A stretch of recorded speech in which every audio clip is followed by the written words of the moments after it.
Hey learners, hope you all are doing well. On request of many of my students today, I'm starting with new Python programming series. I'm sure you all will give me good response.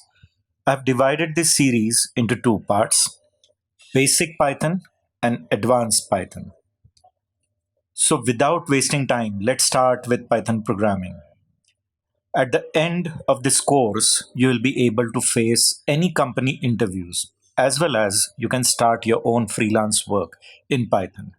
This course will also be helpful for those who are planning to do career in data science and machine learning. Let's see the syllabus what we'll be covering in basic Python. I'll give you the list of all the chapters which we'll be covering in basic Python. We'll start with introduction to Python, in which I'll tell you the short history of Python, what is Python, different features of Python, installation of Python. In installation, I'll show you how to download, how to install Python. Then we'll see the first Python script. Then we'll start with the elementary programming things like identifier naming rules, different keywords which are provided by Python, variables, different data types. First, I'll just cover the elementary data types and operators. What are different operators? We'll try to compare these operators with other programming languages. We'll see short trace output questions on each and every operator. When we'll take this operator, we'll compare it with the other programming languages. Then comes the very important part, that is control statement. Control statements are the very important thing of every programming language, because to solve different programming problems and to develop that programs, we need control statement like if else, while loops, for loop, and different transfer statement like pass, break, continue. We'll be writing programs on all these concepts. Then we'll be seeing string, how to declare string, how to access parts of the string, that is string slicing, and different functions which are provided by Python for strings, and the related concept of string, that is regular expression. Many of them might be familiar with regular expression, those who have dealt with PHP or Java. Then comes the data types like list, tuple, set, dictionary. We'll be seeing differences between them, how to create them, and different functions which Python have supported to deal with list, tuple, set, and dictionary. And along with that, we'll be writing some programs on these list, tuple, set, and dictionary. Then comes OOP concept. Now, many might be familiar with OOP concepts in C++, Java, PHP. Similar concept are provided by Python too. How to create your own class, object, constructors and destructors, operator overloading. Like operator overloading is not there in PHP or in Java. It's supported in C++. So similar concept in Python. Then comes inheritance and polymorphism feature like overriding. Then comes exception handling. Exception handling is for creating robust code. Many might be familiar in C++ or in Java. Similar concepts are provided by Python. How to write a try-catch block, how to create your own user-defined exceptions. Then we'll be seeing file handling, how to create, how to open and close file, how to read and write from the file. We'll be seeing one concept called pickle module, using which we'll be able to write or read an object in a file. And along with that, some supplementary concepts like how to create your own modules, package, how to use those modules in other program. That all things also I'll be telling you in this basic course. Let's see what is Python. But before telling you what is Python, I want to make clear four important concepts. One is, what do you mean by high level programming language? Now, high level programming language means languages which are more closer towards human language. That is, the programs are expressed more in human language form, or you can say they are far from machine language, or they are naturally expressed in the form of human language form. Second important concept, that is what do you mean by interpreted language?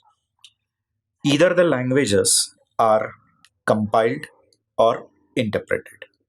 This is the form of translation of your high level language program to machine level. Now, in case of compilation, the entire source code is taken by the translator and the errors are found. If there are errors in it, so it will tell you the errors, and if there are no errors, it will convert that entire source code into machine code, and then that machine code you execute any number of times. But in case of interpretation, the interpreter takes the source code and line by line it will translate the source code into machine code. So I guess you have got the clear idea about what is compilation and interpretation. I basically wanted to tell you about what is interpretation. So it is a form of translation in which the source code is line by line translated into machine code and given to the machine to execute. Then the third important thing is that is general purpose. Some languages are domain driven, means they are specific only for graphics or only for database. Some are specifically for mathematical calculations. But some languages are made in such a way you can develop any type of application in that language. And fourth important concept is multi-paradigm. Different programming languages follow different approaches of writing program. Some follow structured approach, some follow functional approach, some follow object oriented approach. So there are some languages which are function oriented like C, some are structured like old COBOL, or you can say BASIC, and some languages are object oriented like C++, Java, in which everything is written in the form of classes. But some languages are multi-paradigm, that is, they support all types of programming approaches. So now, combining all these four things, we can say Python is a high-level language, it is interpreted language, it is general purpose, and multi-paradigm programming language. So to recall, we can say Python is high level. As I said, high level meaning it is more towards natural language. As human express everything in their language, in the same way you can express it in your program. Interpreted, that is the form of translation. The program is translated line by line into machine code, and then that machine code is executed. General purpose meaning you can do any type of applications, all types of applications like database applications, scientific applications, web applications, GUI applications, everything can be developed. And multi-paradigm means it supports all types of programming approaches like functional approach, structured approach, object-oriented approach. Therefore, Python is high-level interpreted general purpose multi-paradigm programming language. I guess you have understood this concept. Now we'll move towards different application areas of Python. Let's see different application areas of Python. Is where all we can use Python programming. And that is only the reason Python is called as general purpose programming language.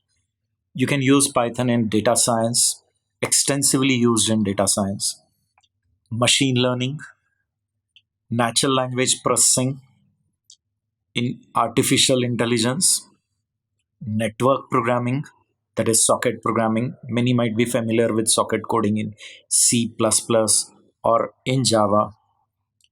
Then web or database programming. Web programming, many might have done in PHP as well as in Java. Database programming, cybersecurity, and Internet of Things. In the next lecture, we'll discuss about features and history of Python. Don't forget to share, like, and subscribe our channel. Till then, goodbye and take care of yourself. Thank you.